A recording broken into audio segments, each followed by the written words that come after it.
तारीफ करना सीखिए।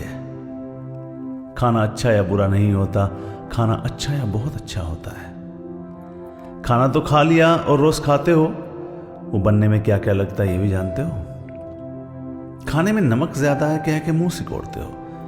गरम तेल, चूल्हे की तपन पहचानते हो। थाली रोज सजती है, नियमित समय पर रोज थाली सजती है। उस बनने से सजने तक की प्रक्रिया में बहुत मेहनत लगती है।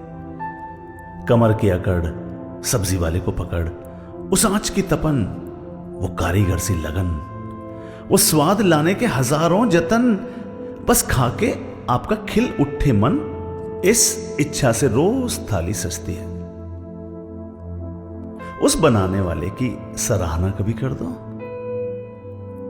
और ऐसा अगर रोज कर दो तो थाली सजाने वाली क्या, थाली भी मुस्कुराएगी।